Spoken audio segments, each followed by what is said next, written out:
அனைவருக்கும் நமஸ்காரம் பாபாவும் நானும். ஆக்சுவலி நம்ம ப்ரீவியஸ் பதிவ பார்த்தோன்னே எல்லாருக்குமே ஒரு மாரி கூஸ் பம்ப்ஸ் எல்லாம் ஆச்சு இல்லையா?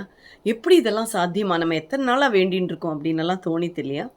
பட் நிஜமாவே எல்லாருக்குமே அது தோண தான் செய்யும். சுவாமி எப்போ, எப்படி குடுப்பார்ன்னே தெரியாது. ஆனா குடுக்க ஆரம்பிச்சுட்டா நிறுத்தவே மாட்டார்.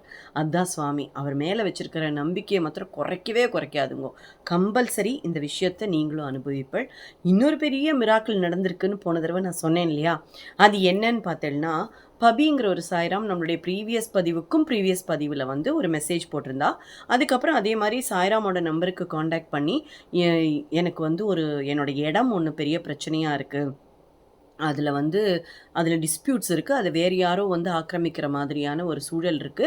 லீகலா போயி எனக்கு பாத்தியதைப்படுற மாரியான அமைப்பு கிடைக்கணும் அப்படின்னு சொல்லும்போது, அவர் என்ன சொல்லியிருக்கார், "இது அவாள்ட்ட தான் சொல்லணும்" அப்படின்னு சொல்லியிருக்கார். அப்போ அவ வந்து என்கிட்ட பேசினா. பேசினோனே நான் சொன்னேன், எனக்கு கண்ண மூடினோனே முருகன் வந்தார் ஃபர்ஸ்ட்டு. சஷ்டி வேற இன்னைக்கு. நான் நினைச்சேன், "சஷ்டி அன்னைக்கு முருகன் வராரே! அதனால தான் வராரோ!" அப்படின்னெல்லாம். அதுக்கப்புறம் பார்த்தா ஒரு பெரிய சீரியல் பல்பு. எனக்கு ஒண்ணுமே புரியல. "என்னது இது?" அப்படிங்கிற மாரி நான் யோசிச்சேன். அப்போ நான் அவள்ட்ட சொல்றேன், "நீங்க என்ன பண்ணுங்கோ, முருகன் கோயில் பக்கத்துல இருக்கான்னு?" கேட்டேன். இருக்கு" அப்படின்னு சொன்னா. சீரியல் பல்பு தெரியுமா? சீக்வென்ஸா இருக்கும் இல்லையா? பல்ப்ஸு வேற வேற கலர்ல எல்லாம் போட்டு நம்ம டெக்கரேட் பண்ணுவோம். நம்மளோட புது வீடு கட்டுனா டெக்கரேட் பண்ணுவோம். கோயிலுக்கு டெக்கரேட் பண்ணுவோம்.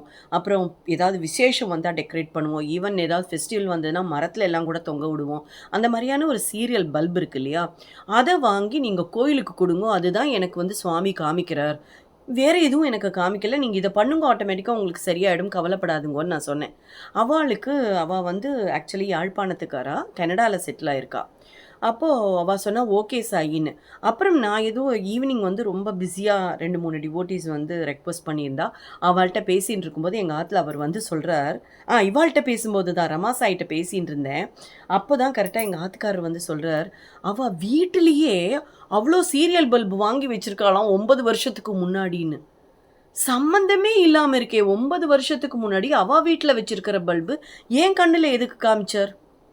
தெரியல. இதுக்கெல்லாம் திருப்பி அவர் தான் ரிவீல் பண்ணணும். சுவாமி எப்பவுமே டிஃப்ரெண்ட்டா தான் ஒரு விஷயத்த ஹேண்டில் பண்ணுவார் அப்படிங்கிறத ரொம்ப சர்வசாதாரணமா காமிச்சிட்டு போயிருக்கார். எப்படி அப்படின்னா, இது ப்ரீவியஸ் டே எக்ஸ்பீரியன்ஸ் நான் உங்கள்ட்ட ஷேர் பண்ணுறதுக்காக நான் எடுத்தது ஷூட் பண்ணது. இன்னைக்கு கார்த்தால நான் அவள கான்டாக்ட் பண்ணி, "என்னதாம்பா 9 வருஷத்துக்கு முன்னாடி எதுக்கு நீங்க சீரியல் பல்ப் வாங்கி வச்சள்?" அப்படிங்கிற ஒரு கேள்வி கேட்கணும் அப்படிங்கிறதுக்காக நான் கான்டாக்ட் பண்ணினேன் அவள. அப்ப அவ சொல்றா, "கிறிஸ்மஸ் எல்லாம் அங்க ரொம்ப ஃபெமிலியர். அப்போ நாங்க அதில டெக்கரேட் பண்றதுக்காக வாங்கி வச்சோம். பட் யூஸே பண்ணல. கிட்டத்தட்ட 3 பெட்டி வாங்கி வச்சுட்டுருக்காளாம்.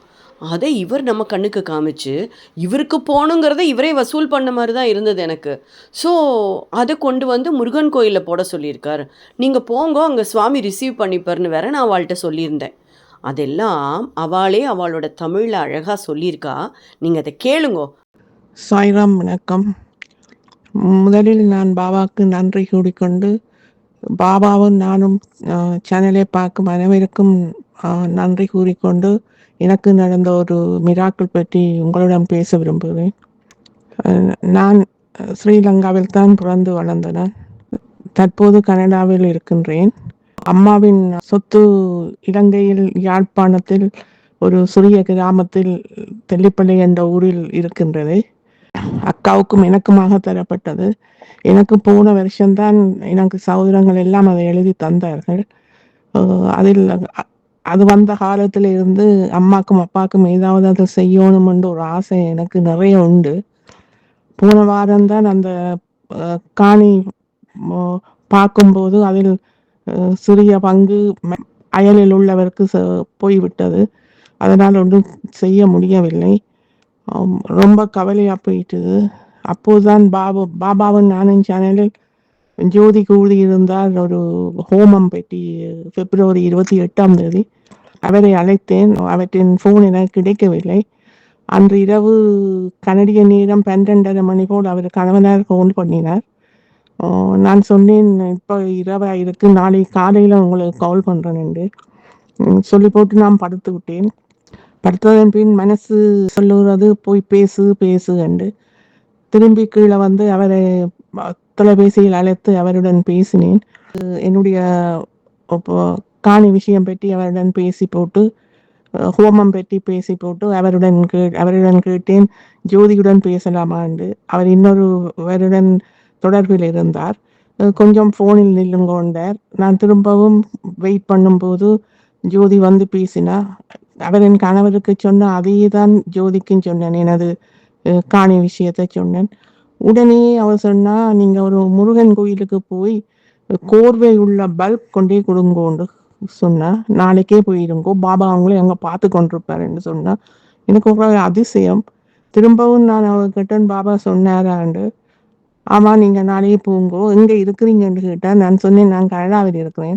கனடாவில் முருகன் கோயில் இருக்குமான்னு கேட்டா, இருக்கிறது. அப்ப எனக்கு ஞாபகத்தில் வந்தது ஒரு கந்தசாமி கோயில் தான் உடனே எனக்கு ஞாபகத்தில் வந்தது. அவளுடன் பேசி போட்டு அவ சொன்னா, எனக்கு பாபா சொல்றார் முருகன் கோயில்ல கொண்டு போய் நீங்கள் கோர்வையாக உள்ள பல்ப் கொடுக்கும்படி சொன்னா.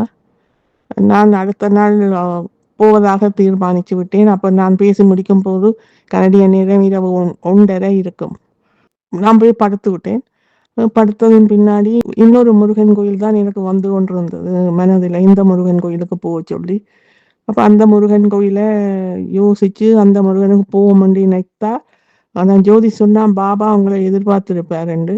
அந்த முருகன் கோயிலுக்கு பின்னாடி உள்ள கட்டிடம் பாபா கோயில். அப்ப இதுதான் என்று முடிவு செய்து அந்த கோயிலுக்கு போய் எனக்கு பாபா சொன்ன பல்பை கொடுத்துட்டு நான் வந்து விட்டேன். எனது கணவரிடம் சொன்னேன், இப்படி பாபாவுக்கு பல்ப் கொடுக்கணும் என்று. அவர் சொன்னார், இல்லை கீழே போய் பார், நாங்கள் வேண்டி வச்ச பல்ப் ஒன்று இருக்குண்டு. 10 வருஷத்துக்கு முதல் அந்த பல்பை நான் கிறிஸ்மஸ் ட்ரீக்கு போடுவதற்காக வேண்டி வச்சேன். ஆனா போட இல்லை, அப்படியே இருந்த பல்ப். அதைத்தான் நான் நேற்று கொண்டு முருகன் கோயிலில் கொடுத்து விட்டு வந்தேன். எனக்கு தெரியா, ஜோதிக்கும் தெரியாது எங்க வீட்டை இப்படி ஒரு பல்ப் இருக்குண்டு. இது பாபாவின் மிகப்பெரிய அதிசயம். என்னால நம்பவே முடியவில்லை. பூசை முடிச்சு வீட்டை வந்ததன் பின்னாடி என் மனசுல நினைச்சேன் ஜோதியுடன் ஒருக்கா பேசணும்ண்டு. ஆனா அவ பிஸியான ஆளுண்டபடியா எனக்கு அவ கஷ்டப்படுத்த விரும்ப இல்லை. அதே மாதிரி நேற்றிரவு 12:30க்கு திருப்ப ஜோதி கால் பண்ணி அந்த பல்ப் விஷயம் பற்றி என்னுடன் பேசி கொண்டிருந்தா. நிறைய நேரம் பேசினோம். ரொம்ப சந்தோஷம். அப்ப நான் சொன்னேன், உங்க கூட பேசணும்னு ஆசைப்பட்டேன், பாபாவே உங்களை பேச வச்சுட்டாருன்னு சொன்னேன். ரொம்ப சந்தோஷம். எனக்கு நடந்த இந்த மிராக்கிள் பாபாவை நானும் சேனலில் எல்லோரும் பார்க்க வேணுமென்று ஆசைப்படுறேன். நன்றி, வணக்கம். பாபாவுக்கும் நன்றி, ஜோதிக்கும் நன்றி. இதே மாதிரி தொடர்ந்து எல்லோருக்கும் தொண்டு செய்யணுமென்று ஆசைப்படுறேன். நீண்ட ஆயுளும் ஆரோக்கியத்தையும் குடும்பத்துக்கு கொடுக்கணுமென்றும் ஆசைப்படுறேன். நீங்க நல்லா இருக்கணும் ஜோதி. மீண்டும் மீண்டும் ஆக்களுக்கு தொண்டு செய்யணும். நன்றி. சாய்ரா.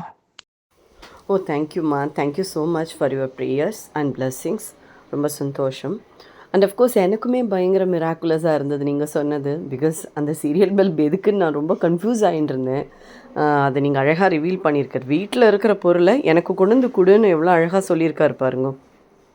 எனக்கும் அதை பற்றி தெரியாது, நீங்களும் அதை மறந்துட்டு. ஆனால் உங்கள் வீட்டில் இருக்கிற உங்கள் ஆத்துக்காரர் வந்து கரெக்டாக அதை ஞாபகப்படுத்தி அங்கே இருக்குன்னு சொல்லியிருக்கார் பாருங்க. அவருக்கு அதுக்கான பலன் கிடச்சிருக்கு. இந்த கர்ணன் வந்து அன்னதானம் மட்டும் பண்ணலையாம்.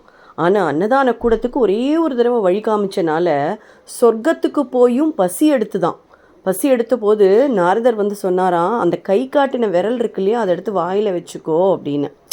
அதை வச்சோன்னே பசி அடங்கிடுத்தான். அதுக்கு என்ன காரணம்னு கேட்டோன்னே தான் சொன்னாராம், ஒரே ஒரு தடவை மாத்திரம் நீ அன்னதான கூடத்துக்கு வழி காமிச்ச, அந்த புண்ணியம் அந்த விரலுக்கு கிடச்சிதுன்னு. அந்த மாதிரி சுவாமிக்கு கொடுக்க வேண்டியதை இங்கே இருக்குன்னு சொன்ன உங்கள் ஆத்துக்காரருக்கு நிஜமாவே சுவாமியினுடைய பரிபூர்ண அனுகிரகம் இருக்குன்னு இதுலேருந்து காமிக்கிறது. கண்டிப்பாக உங்களுக்காக நானும் பிரார்த்தனை வைக்கிறேன். கூடிய சீக்கிரம் நீங்கள் நினச்ச காரியம் அத்தனையும் வெற்றியடையும். கவலையே படாதுங்க. சுவாமியோட பரிபூர்ண அனுகிரக கடாட்சம் சிதிரஸ்து. ஓம் சாய்ராம், ஜெய் சாய்ராம். வருகின்ற பிப்ரவரி 28 ஹரிஹர புத்திர யாகம் நடக்கிறது. ஹரியும் ஹரனும் சேர்ந்து நடந்ததுன்னா லோகத்தில் 3 மூர்த்திகளில் 2 மூர்த்தி வந்துட்டானா 3வது மூர்த்தி தானா வந்துடுவா. அது சேர்ந்து பிறந்த ஒரு குழந்தை தான் ஐயப்பன். ஐயப்பனுக்கும் பாபாவுக்கும் உள்ள ஒற்றுமை என்னன்னு உங்களுக்கு தெரியும். பல இடங்கள்ல ஐயப்பன் எனக்கு காட்சி குடுத்திருக்கார். பூஜை ஆரம்பிக்கும் போதே காட்சி குடுத்துடுவார் ஐயப்பன். அவர் அன்னதான பிரபு, சுவாமிய மாதிரியே தான். எங்க போனாலும் சாப்பாடு வேணும்னா, அங்க கரெக்ட்டா ஐயப்ப பக்தர்கள் எனக்கு நின்னு சாப்பாடு குடுத்துருக்கா. இது என்னோட ப்ரீவியஸ் பதிவுகள்லயே நான் சொல்லியிருக்கேன். ஆக சனி தோஷங்கள்லிருந்து நம்மளுக்கு நிவர்த்தி பெற, கடன் தொல்லைகள்லேருந்து பிரச்சனைகள் இருந்தா ஏன்னா ஹரனுடைய பிள்ளை தானே அவர், மோகினி அவதாரம் எடுத்தனால. அதனால நம்மளுக்கு மகாலட்சுமியினுடைய பாக்கியமும் கிடைக்கும். அதே மாரி நம்மளுடைய ஊழ்வினை பயன்கள் இருந்ததுன்னா, அதுவும் போயிடும். அதே மாதிரி புத்திர பாக்கியம் வேணும்னா கிடைக்கும். எந்த விதமான பிரச்சனைகள் இருந்தாலும் தீர்க்கக்கூடிய ஒரு மகா யாகம்னா, இந்த ஹரிஹர புத்திர யாகத்த சொல்லலாம். இதுவரைக்கும் பங்கெடுத்துக்கல புரியுறதா? இதுவரைக்கும் நீங்க பங்கெடுத்துக்கலேன்னா, கண்டிப்பா பங்கெடுத்துங்கோ. மத்தவாளுக்கும் சொல்லுங்கோ. அடுத்தலைக்கு பாயசம் நல்லதெல்லாம் குடுத்தோமானா, நமக்கும் அதே நல்லது திரும்பி வரும். எல்லாருக்கும் சொல்லுங்கோ. எல்லாரும் கலந்துண்டு எல்லாருக்காகவும் பிரார்த்தனை பண்ணுவோம். நல்ல காரியங்கள் எல்லாம் நடந்துண்டே வரட்டும். சுவாமியோட பரிபூர்ண அனுகிரகம் எல்லாருக்கும் கிடைக்கட்டும். நமக்கு சுவாமி உத்தரவு குடுத்தார்னா, அது எங்கேயாவது தப்பா போகுமா? யோசிச்சு பாருங்க. ஸோ உடனடியா கீழ தெரியிற நம்பருக்கு கான்டாக்ட் பண்ணி உங்களுடைய பெயர், நட்சத்திரம், கோத்திரம், அட்ரஸ் எல்லாம் கொடுங்கோ.